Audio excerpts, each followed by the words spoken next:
O livro O Comunista Exposto, capítulo 13, as 45 metas atuais do comunismo, meta 28. Eliminar a oração ou qualquer faceta da expressão religiosa nas escolas com base na alegação de que violam o princípio da separação entre igreja e Estado. Em 1960, Madeleine Murray O'Hair processou uma escola por obrigar seu filho William à oração e ao estudo da Bíblia. Em 1963, a Suprema Corte confirmou a posição dela e, assim, a oração e a leitura da Bíblia foram banidas de todas as escolas públicas nos Estados Unidos. Desde essa decisão, a leitura da Bíblia e a oração foram alvo de perseguição e ataque de uma infinidade de maneiras, inclusive a impugnação da exibição dos 10 mandamentos em prédios públicos e de orações nas reuniões da Câmara dos Vereadores, bem como de decorações de Natal em edifícios públicos.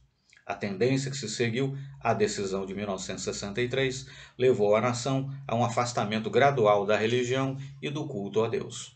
Pelo menos 32% de todos os adultos americanos com menos de 30 anos de idade não têm filiação religiosa.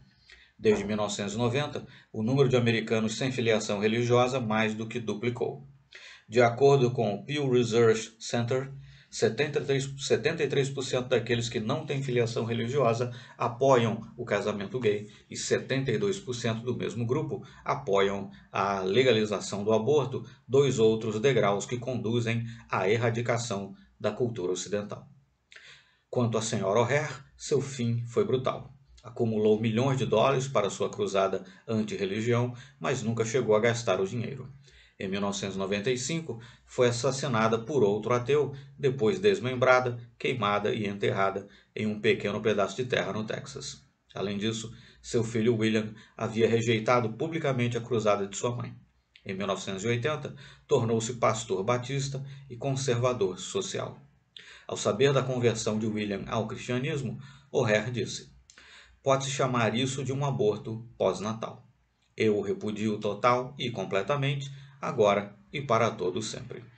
Ele está além do perdão humano."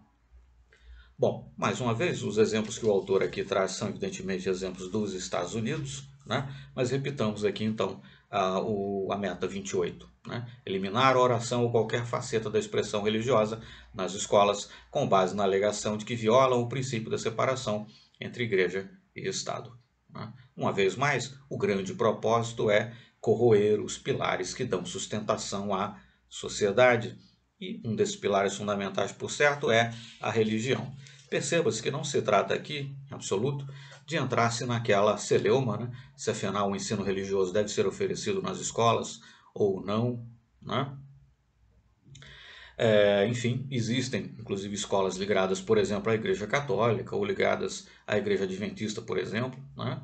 E aqueles que entenderem que os seus filhos devem também na escola ter uma educação religiosa voltada para essa ou aquela outra direção, podem inclusive matricular seus filhos em algumas dessas escolas. O ponto-chave aqui é que como meta do comunismo é eliminar, né, a oração da religião, eliminar símbolos religiosos, um crucifixo numa sala de aula, por exemplo, coisa do gênero, uma oração antes da aula começar, né? Eliminar isso como uma forma sistemática de atacar os pilares da sociedade, que a nossa sociedade ocidental, enfim, é baseada nos valores judaico-cristãos. Então, mais uma vez, o propósito é, como sempre, corroer os pilares que dão sustentação à sociedade, dizer não tem nada a ver, não se deve, né?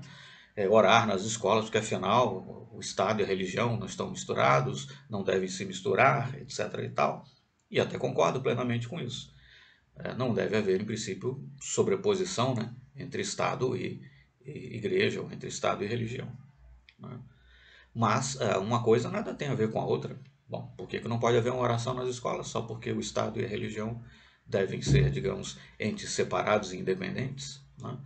Veja-se que o propósito, como sempre, né, são propósitos secundários, porém importantes, como esse, mas que saem todos de uma raiz comum, que é, pouco a pouco, paulatinamente, atacar todos os pilares que dão sustentação à sociedade ocidental. Né? Tornar a sociedade ocidental, enfim, as sociedades de diferentes países, mas enfim, tornar, grosso modo falando, a sociedade ocidental uma sociedade sem valores, né? Desprovida de maior valor, etc. Perceba-se que esse dado estatístico, muito embora referente aos Estados Unidos, que o autor traz aqui, é muito significativo, né? 73% daqueles que não têm filiação religiosa apoiam o casamento gay e 72% do mesmo grupo apoiam a legalização do aborto, né? Então perceba-se que desde cedo, né, incutir no cidadão essa irreligiosidade o tornará também mais permeável a certas metas do comunismo. Muito obrigado então, até o próximo vídeo.